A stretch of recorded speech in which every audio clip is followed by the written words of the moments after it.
Hi guys, kamusta kayo? For this video, share ko naman yung US interview ko sa Manila noong July 1, 2025. Nag-check-in ako sa Grand Rivera Condo Hotel ng June 30 to July 2 kasi yung interview ko sa US Embassy ay July 1, 6:30 a.m. So nagising ako ng 4:30 a.m. para mag-prepare. Umalis ako ng hotel ng 5:20 a.m. July 1 kasi yung interview ko is 6:30 a.m. So, yun nga, dahil kaharap lang siya ng US Embassy, naglakad pa din ako ng mga 5 to 8 minutes dun sa overpass ng embassy kasi wala talagang direct na tawiran. Naglakad pa ako nun. And then, yun, pagbaba ko ng overpass, ang dami nang nakapila, madaming tao. So pagdating ko doon, yung mga tindera nag-o-offer na sa akin, "Ma'am, bag deposit po ba kayo?" Ganyan, ganyan. Rent muna ako ng chair, which is 50 pesos. Kasi ayoko naman umupo sa semento kasi ang suot ko noon is cream slacks. Ayoko naman madumihan. Then yun, nagrent ako, tas ah, dahil wala naman akong dalang bag, kundi documents lang. So, hindi na ako nag-bag deposit kasi naka-check-in naman ako. Ang dala ko lang yung documents bag na eco bag na puno ng mga documents. And then, yun nga, waiting ako. Akala ko nakapila kami, yung pala hindi. Kasi sabi ko, nakapila kaya itong mga to? Nagtatanong pa ako doon.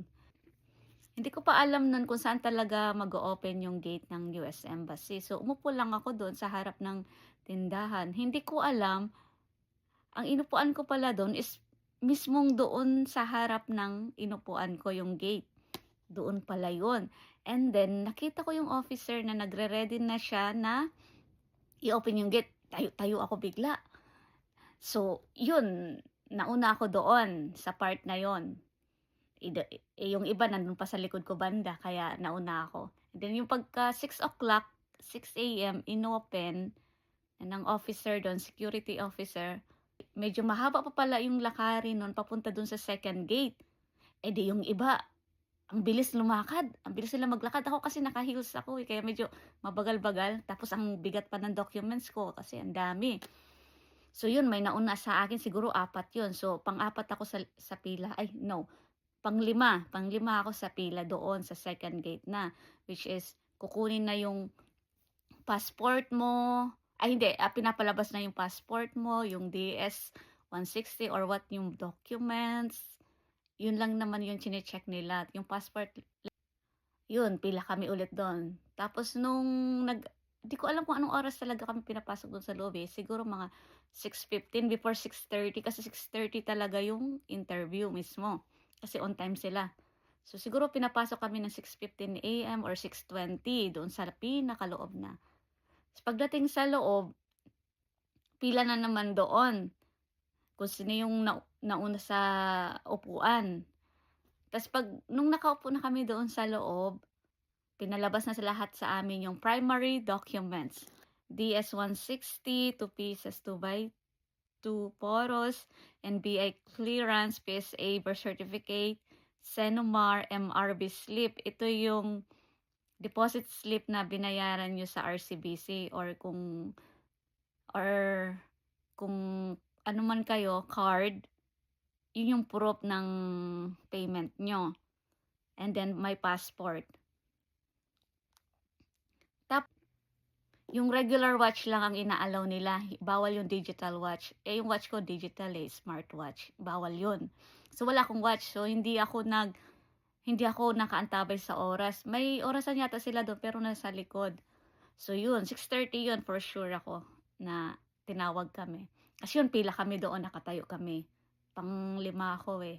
Nakatayo kami sa window, sa pre-screening. Nag-antay kami ng mga 2 minutes o 3 minutes bago kasi umupo yung mga interviewer. Mga ilang minuto pa yun, nakatayo kami. Then yun, tinawag kami and sabi, "Good morning," ganyan-ganyan. Pero kabado na yun ha. Grabe na kabado. Tuk, tuk, tuk. Tapos yun, ah, Hiningi na sa'min yung mga documents na pinrepare namin, binigay namin, ganyan. Eh, ang taas pa naman ng windows nila, eh, maliit lang ako. Ano ako, nakaikid ako. Ta's yun, binigay ko na and then tiningnan nila, dinoble check nila and then yun, nag-start na siya nagtanong sa akin. Initial interview lang 'to ha, Filipino consul, which is puwede kang mag-Tagalog, Taglish gano'n. Ta's ang interview sa akin ng Filipino consul, ano siya, babae, long hair, tapos strict yung boses niya nakakatakot, alam mo yun? Agay, kinabahan talaga ako sobra kasi yung boses niya grabe. Parang nakakatakot, parang mangain ng tao ba. Pero nag-cool lang ako, hindi ako nagpahalata na kinakabahan ako na kung ano man, kung ano lang, nag-focus ako sa mga salita niya. Ito yung interview niya sa'kin, "Are you single?" Name of petitioner, ta's yung US address ko, then nakapag-travel na ba ako sa ibang bansa, ta's ito pa, first time ko ba daw sa US, and pumunta ba siya this year? Yan yung mga tanong niya sa akin na nasagot ko naman ng maayos. Balik na naman ako sa upuan kasi for the ano na ako, final interview. Nung sa final interview, ito naman ang interview sa akin. Ano siya, foreign consul, American siya. And mahina siya magsalita, malayo yung mic, ta's nakaano lang ako. Talagang lumapit ako masyado sa windows kasi hindi ko siya and nung hindi ko siya marinig, sinabi ko, "I'm sorry, can you repeat that please?" Ganyan, ganyan, sinabi kong gano'n. Then yun, ni-repeat naman yan siya. Ta's ito yung interview sa akin.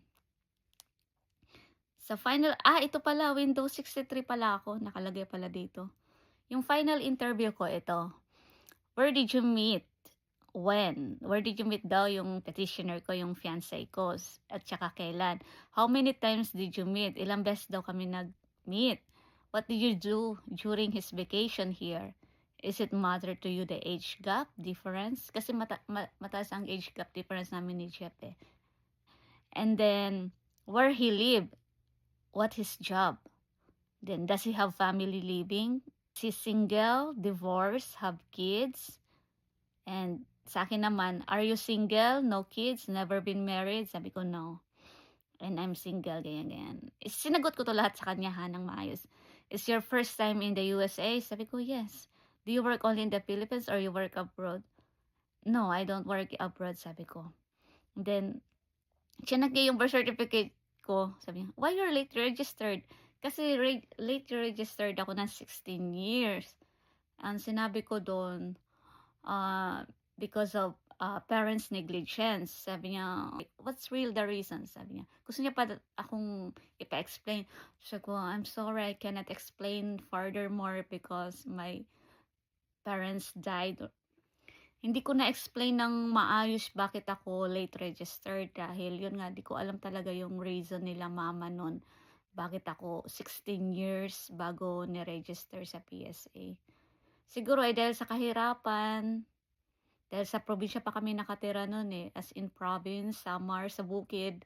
Kaya tas si mama nagtrabaho, hindi siya nakaasikaso ng documents namin. At hindi ko rin naitanong si mama. Sabi niya, "Oh, sorry to hear that." Okay. Na-understand niya. Pero nagdala ako ng madaming documents, supplementary documents proving my identity like baptismal, old IDs, school records, at yung LCR, eh, hindi naman na hiningi yun, naintindihan. Mabait, mabait yung konsul ko na nawala yung kaba ko sa final interview kasi mahinahon siya, kalma lang. Hindi katulad sa Pinay na grabe, grabe ang kaba ko, tugtog-tugtog talaga.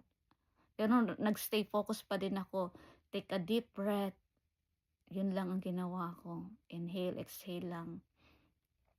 And then dun sa final interview, parang nabitin ako sa mga question niya kasi ang konti lang ng tanong niya, parang 5 minutes lang talaga yung interview niya sa akin. Tapos, "Okay, you're good to go," sabi niya.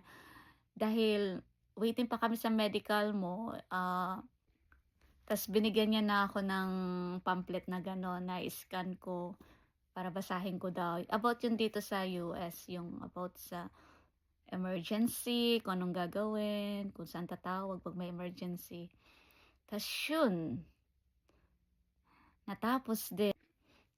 Tas yun, after ng interview ko sabi niya 'pag may question daw ako, punta daw ako sa Windows 75 or 76 ba yun, doon. Tas yun, umalis na ako, wala mang 7 o'clock. Siguro nakalabas ako mga 6:50 AM, gano'n. Wala mang 7 o'clock, ang bilis lang. Tapos yung mga nag-aabang sa labas siguro mga kasama yun ng mga nasa loob at saka yung mga nag-aantay ng second batch kasi tuwang-tuwa sila, "Ay tapos na siya, buti pa siya." Gano'n, gano'n. Natuwa siya, "Oh, kamusta interview?" "Okey po, pasado po." Sabi kong gano'n. "Good luck po sa inyo." Sabi ko. Ta's yun, tuloy-tuloy na ako dun sa hotel ko. Wow, I'm so happy and then pagdating ko sa hotel, yun, nag-message ako kay Jeff na, "Good news, I'm approved." Pero waiting pa sa medical ko. Ta's yun, nilista ko lahat ng mga questions ng interview ko sa phone ko para in case yung iba mai-share ko. At gagawa nga ako ng video, eh, ngayon lang ako nakagawa after how many months. Ngayon lang ako nakagawa talaga. Kasi parang grabe talaga, ang bilis lang ng pangyayari. Hindi mo akalain na gano'n lang pala kadali yung interview basta alam mo yung details ng fiancé mo, genuine ng relationship mo, yun. Kaya good luck sa inyo diyan. Yun lang ang aking experience, guys. Yun lang po. Thank you for watching.